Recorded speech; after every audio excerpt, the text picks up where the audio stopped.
All right, now we'll move right on to Mr. Matthew Ricketson. Now, just a minute, if I can get this to come up. Matthew is an academic and a journalist. He's currently head of the communications group at Deakin University. And prior to this role, he was the inaugural professor of journalism at the University of Canberra between 2009 and 2017. He has actually also been a practicing journalist, and for 3 years before that, he was the media and communications editor for The Age in Melbourne. So I'd like to thank and welcome Matthew for agreeing to give us the benefit of his knowledge and to talk to us this morning. And I shall throw to Matthew. If Matthew, oh, there he is. Yes. Very good, Matthew. Thanks, Peter. All right. Okay, thank you, and good morning to everyone. And I'd also like to extend my respects to the owners, traditional owners of the Bundjalung land on which we're meeting virtually today, and to pay my respects to their elders, past, present, and emerging. Thank you. I'll share my screen if you like and see if we can get the slides up. Share out, hang on. Oh yeah, now we're getting somewhere. There you go. Yeah, yep. Brilliant. Presentation for Farmers for Climate Action webinar. That's the screen I've got up. That's the first one. Yep, you're in full. Okay. Yep, that's it. Firing. Thank you very much. Apologies for that. No problem. All right. So there's a few main topics I wanted to share with you today, as per Peter's briefing. The first is, what is the state of local and regional and rural news in this country? The second is, what's the source of the problem at present for that sector of the broad media? What are some solutions is the third kind of topic. The fourth is about fake news, which Dr. Gordon's already alluded to. Where's that coming from? Why is it such a problem? And fifth, some suggestions, some strategies for how to combat that. So, all right. So the first one, I just want to run through a couple of slides here to give you some idea of what's happening in the local and rural and regional media now. And if the typeface of the various titles here is small on your screen, don't worry in a sense, or don't worry about that. Worry more about the sheer number of titles that are owned by News Corporation Australia, which is the largest media company in the country, and that company has recently announced that they are either closing or making digital only, that is stopping printing the physical newspaper anymore for all these titles. And this is the first slide is for Queensland. The second slide is for New South Wales, and it includes suburban newspapers in Sydney, such as the Fairfield Advance, the Manly Daily, etc. So that's Queensland and New South Wales, and this is in Victoria, in Melbourne, which is where I am at present.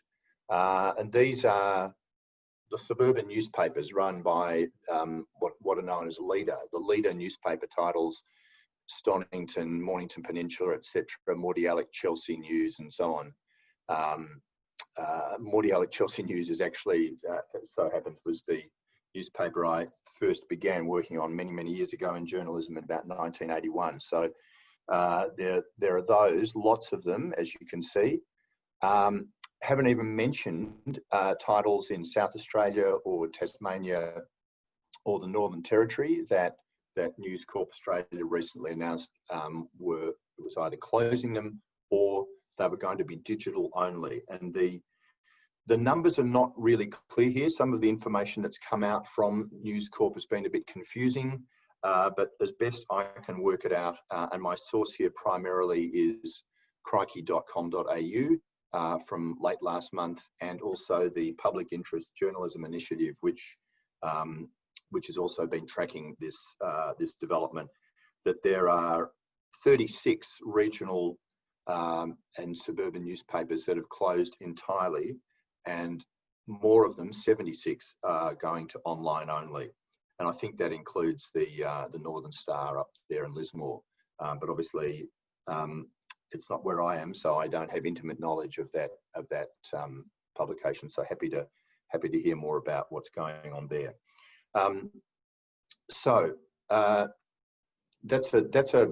That is a grim picture, and I wanted to also say that it comes on top of not a benign media landscape, if you like, but actually one that was already experiencing significant problems.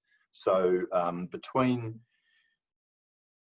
2008 and 2018, 106, or about 15% of the total number of local and rural and regional newspapers in Australia closed. Okay, so that's before what's happening just recently. So 15% of them around the country had already closed. And that information comes from the ACCC's report. The Australian Competition and Consumer Commission did a big study of the state of the media, and in particular digital platforms, as it was called, that is Google and Facebook and so on, these global digital behemoths that we're all familiar with. Its research for that report revealed that information. And so in that context also, I'll come back to this in a little bit later, but just to seed this thought for you, that one of the other pieces of research that the ACCC did was to look at the 12 main daily city newspapers in the country, the Age, the Australian, the Herald Sun, the Daily Telegraph, Brisbane Courier Mail, etc., and looked at what was happening in various kind of, if you like, more specialised or topic areas of reporting, whether it was science or health or whatever it might be. And so what they found there was that between 2001 and 2018, there'd been a 42% decline in the number of articles about science in that time in those big daily newspapers. Okay, so before we get to any questions about the actual content or the kind of misinformation or anything like that that we're going to talk about a bit later, there's a significant drop in the number of articles about those more specialised topics. So just think about that in the context of what it might mean for when there is has been, as you would know, a ferocious debate about issues to do with climate change over the past decade or so. It's happening in the context of less attention being paid by, the kind of big city newspapers that have been the engine room of reporting in this country for many, many years, doing less, and also against a backdrop of a lot of redundancies in the media of journalists, and predominantly that not overwhelmingly, but certainly a good big chunk of those journalists who've been made redundant or have taken redundancy packages since about 2012 was a big starting point for this to now. About 20% or more of the journalists working in the mainstream media organisations in this country have taken redundancy packages. So there are fewer journalists. They're doing more stories. They're doing more stories across more media forms. So when I began in journalism many years ago as a print journalist, that was all I did, just wrote stories for the newspaper. In the last job that I was in the industry, I was being expected increasingly to do audio stories as well, video stories, to be running my own Twitter account, other social media accounts, and to be engaging with the people who read the newspaper, and so on. So there's fewer journalists, more stories, more media forms that they're expected to be across. It shouldn't surprise us that one of the results of that are thinner stories, more stories with only one or one source quoted, or two or three. There was an example of this just last week I hate to say it, in the Age, where a story was was written about an issue to do with the Black Lives Matter protests on the weekend, and the story was suggesting that this was going to create a whole lot of problems. One source had said that. Okay, and it was an unnamed source. It was only one source. It was not verified in other ways, and the Age needed to publish a correction the following day, Saturday morning, just gone, to say that the story, just didn't stand up.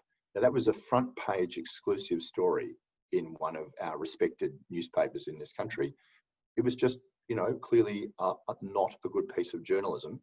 But that's you need to understand the kind of context in which journalism is happening. And I don't think I mentioned it, but one of the aspects of the decline in the number of people who are working as journalists is expertise, that is experience. Those were the journalists who were more senior. Those were the journalists who were obviously paid more. And so to move them on was going to save the companies, whether it was News Corp Australia or Fairfax Media, as it was then known, now part of the Nine Entertainment Company. Those were some of the journalists who were moving on, journalists with many, many years of experience. So you've got some pretty dire structural problems even before we get to any of the kind of very real and significant issues that Dr. Gordon was talking about before, to do with an individual's psychological state, before, during, and after a disastrous event. So if that's the problem, if you like, fewer local, regional and rural newspapers, having fewer staff, having difficulty covering their basic reporting work. What is, I think, really important to understand is kind of how we got there. It didn't just, grow up like a mushroom one day. There are structural problems in the news media which it's important to just spend a couple of minutes on, because they are leading to major problems and they're not going away, more importantly. And it's to do with the basic business model that has underpinned most of the media in this country for decades and decades, is a model that relies on advertising revenue. So whether it's your local newspaper in Lismore, here where I am in Melbourne, in the sort of city of Glen Ira, or whether it's a big city daily newspaper like the Sydney Morning Herald, the bulk of the revenue for those publications in the past came from advertising. The cost of the newspaper, a couple of dollars, $2 or $3, whatever it might be, less than a cup of coffee, has not been the majority income source. And what has happened with the digital world, it's unmoored, or it's unhooked the relationship between those two. So advertising revenue has basically gone in all sorts of different directions online, whether it's little online sites, but predominantly it's gone to, as I said, these big global companies, Facebook and Google. And if you want to get an idea of scale now, have a look at the market capitalization for those companies. It completely dwarfs even Rupert Murdoch's News Corporation, which, as we know, is a global media outlet. It's historically the 900-pound gorilla in the room. It's often referred to.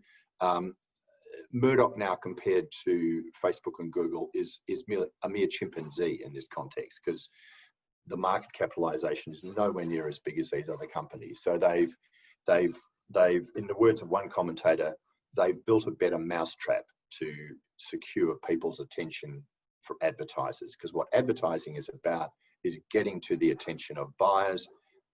Historically, it's been newspapers or TV or radio that have done that. They can't do it with anything like the same amount of success that they used to. That's the key problem, and that's why the business model hasn't been working for about a decade now, despite all sorts of efforts on the part of various media companies to deal with that. they haven't been successful. And so we get to the global pandemic, which we've had now, we've been living with now for the best part of 3 months. It's aggravated. It has aggravated existing problems. It's wrong to think that but for the global pandemic, we would not have a problem. We already had a problem. It's aggravated it, made it worse. And it is a legitimate and urgent and disturbing question to think about. What kind of media will we have on the other side of this global pandemic? Because the signs are not good. The signs are that it's under enormous stress, and so on. So I'll come back to prospective solutions and what might be happening there or what might not be happening there a bit later. But I'm just thinking about the amount of time I have got and want to make sure that I can get through material, and then obviously if there's questions, we can have them.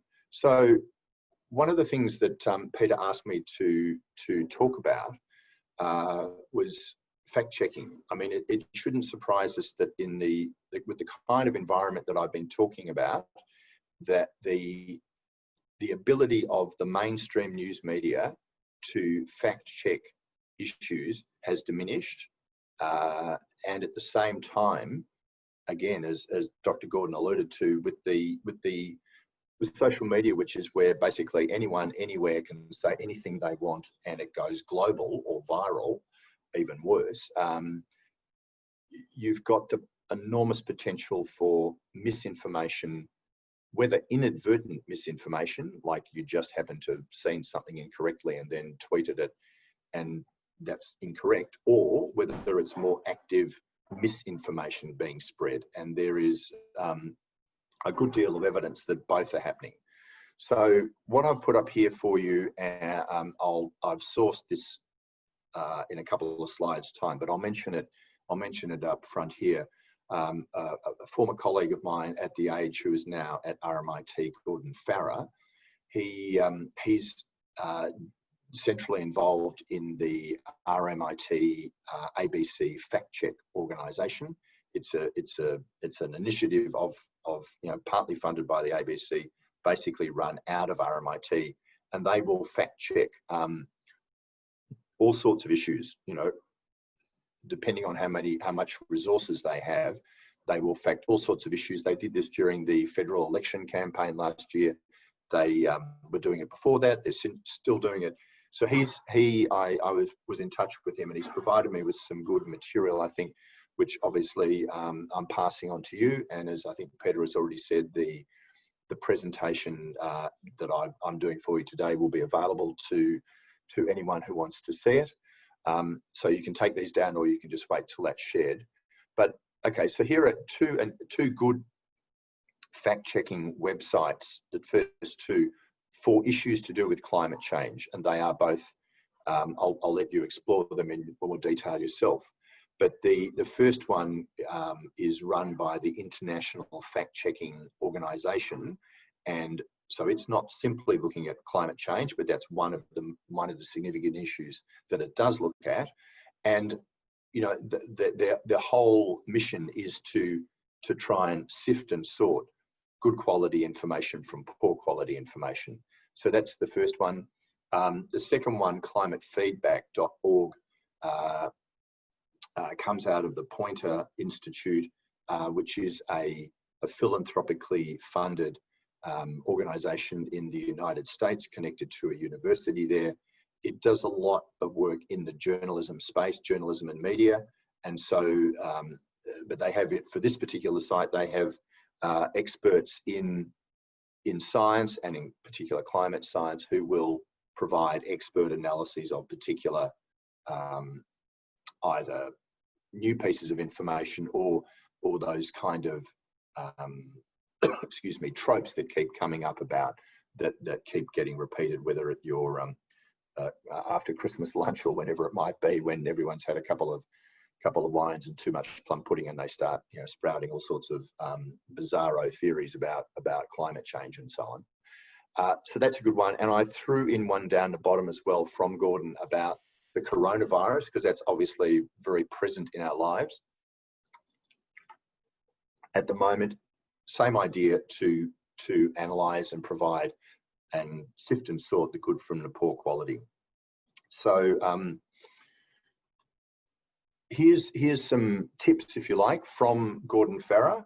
As I said, I want to acknowledge his work, and got about 7 of them, and you know, I think they're useful. But there's some things that you can do, that anyone can do, to just start to develop your own media literacy. Because what Gordon says, and I completely agree with him, is that it's one thing for us to have a robust media sector. You know, I certainly want that. He wants that. I'm hoping all of us listening to this webinar would want that too.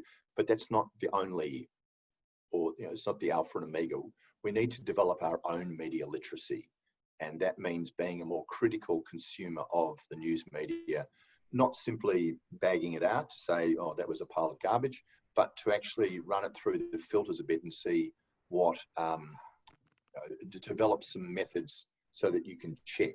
And some of them are very straightforward and some of them are a bit more complicated, but I've put them up there for you. So the International Fact-Checking Network has established a rigorous code of principles that all their fact checkers must follow to get accredited, and that would include the people at RMIT who went through this process. And 4 of the 5 principles on that speak to issues to do with transparency, whether it's in your method, whether it's in a corrections policy, whether it's in telling people who's funding you, and so on. And they all go to underpinning good quality journalism. So the second one there, you know, a couple of questions to ask yourself there are there lots of spelling mistakes? Do the advertisers look, you know, a little bit suspicious? Check who's written the article. Most people never read the byline of a particular article, but check it, because it might be, you know, someone is simply, you know, calling themselves Trevor or the Phantom Truther or whatever. Do a little bit of a check on who those people are, what kind of stuff they write, what else have they written. That gives you a sense of their pedigree or lack thereof. You know, do all of the pieces they do have a theme, like, you know, the deep state is among us and it's evil? Do they continually attack the mainstream media? That's not necessarily a bad thing, but if that is all they are doing, that's a question you might ask yourself about. The third one is to look at the about section on the site. As you can see there, sometimes sites will have a little get out of jail clause for themselves to so that you won't necessarily know they're publishing information that is dodgy, but if you look into their site a bit more clearly, they will kind of tacitly acknowledge that. And the fourth one, check the uniform resource locator. Where does it, there's often, I'm sure you've all, like I have, been a victim, or if not the victim, then the intended victim of various scams. One of the ways to do that is to make the site look legitimate, but even if it is or if it isn't. So you can start to do that. So those are a few. Here's a few more.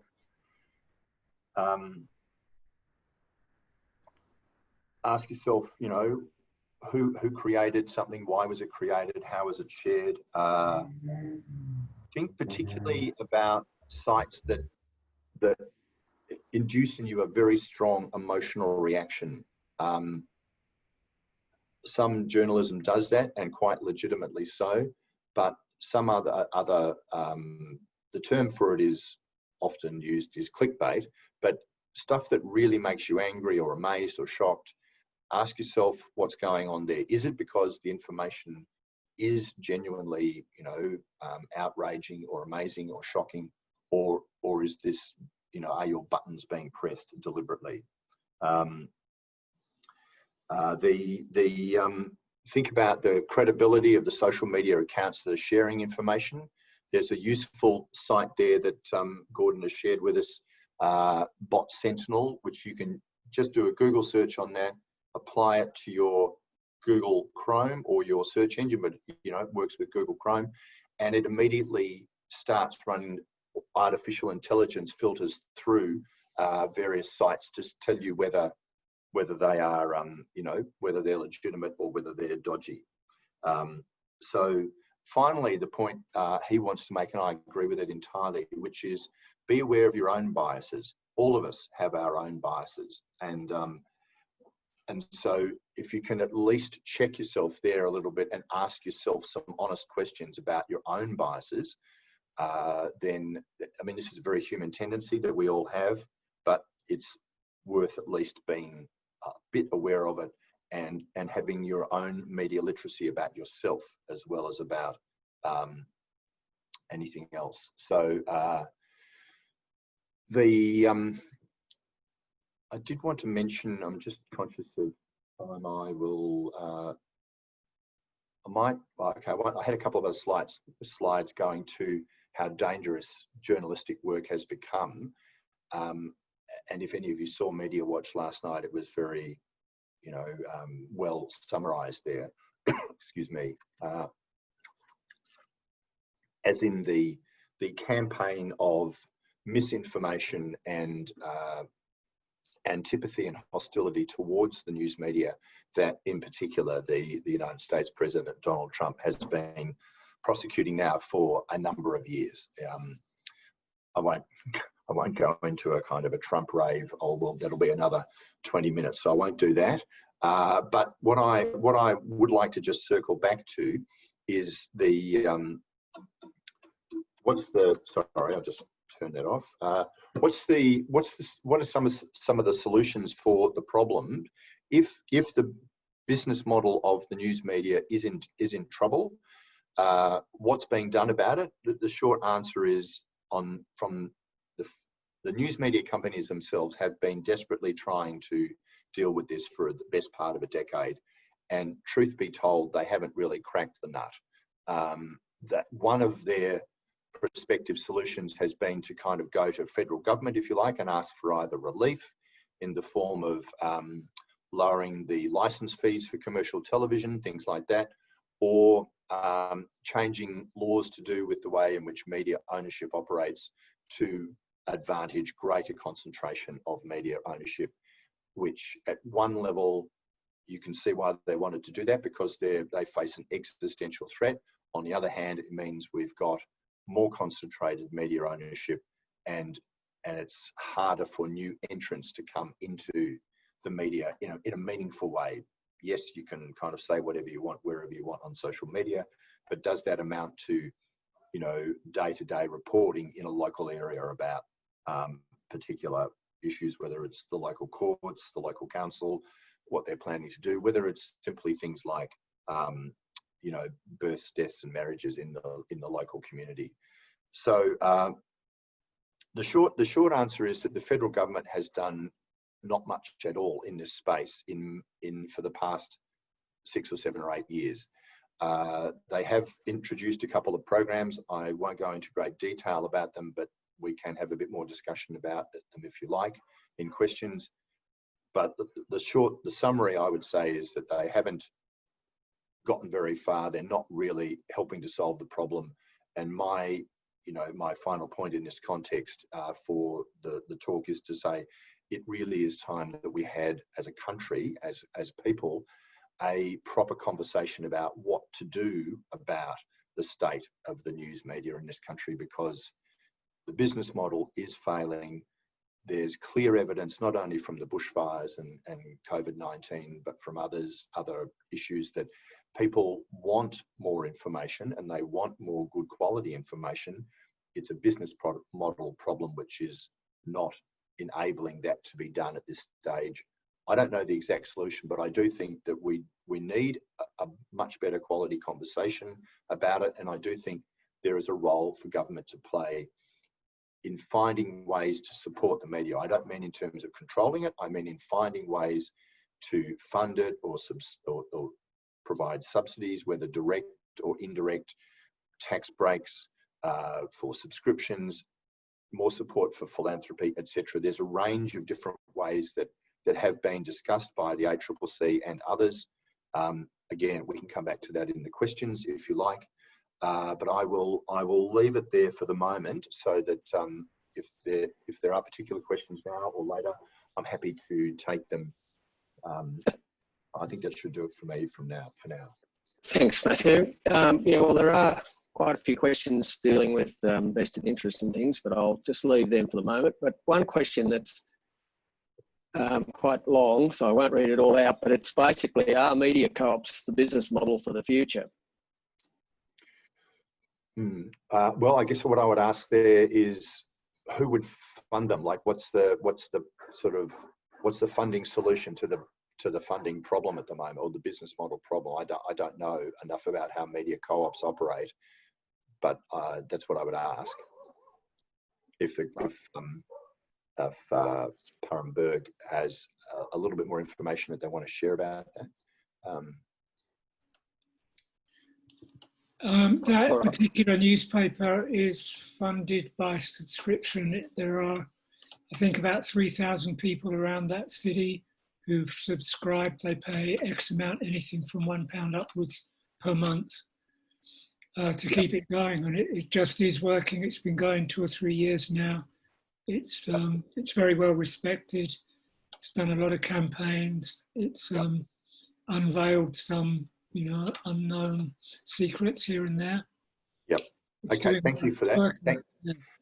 What I would say about that, because I think that's a really good example, thank you, is what seems to be working in a number of different places is, okay, once the business model has decoupled advertising revenue from other forms of sources of revenue, and the advertising revenue is gone, what that enables is a space to open up where people actually focus more on what is it that I, the customer, actually value about this news outlet, and therefore what will I be willing to pay for it? And if it's something that is being done that you value, then you will pay for it. What we all grew up with, going way back to the 19th century, was in a sense a disconnection between the newspaper and the cost of producing it, which was subsidised by advertising. So we may have valued it, but once we were asked to pay more than $2 or $3 for it, we thought, what's that about? Why should I do that? You've been giving this to me for virtually nothing forever. Why should I start paying for it? Entirely reasonable question. As this shuffles out, and as news outlets, whether the one you've mentioned, the Bristol Cable newspaper, or others, start to make more explicit what exactly is the value proposition, to use the kind of business jargon. What is it? If a person values that, they will pay for it. I mean, we pay for all sorts of things in our lives that we value. That's what needs to be made clearer, where it was fuzzy and diluted before. And so in Australia, the Guardian Australia is the best example of this actually working. It's free, and they've been giving it away free ever since they set up here in Australia in 2013. But in the last couple of years, you may have noticed they've started asking readers explicitly for support to fund their journalism. And the last figure that I will show that, in fact, that is actually now constituting a significant part of their revenue. So they're not asking you to pay originally, for the printed copy of the newspaper here, because there is none. They're asking you, if you value what we do, give us some money to help us do more of it. And the evidence is that a good number of people do value what they're doing, are giving them money, and that is actually helping to financially underpin what they're doing. So it's a big example, or a kind of, not global, it's a global company, but it's the Australian edition of it. It's operating there, whereas the one you're talking about is doing it at the smaller level. Equally important, as in to establish the relationship with the community, and so then people are more likely to pay for it. But yeah, that's what I would say to that one. Thanks, Matthew.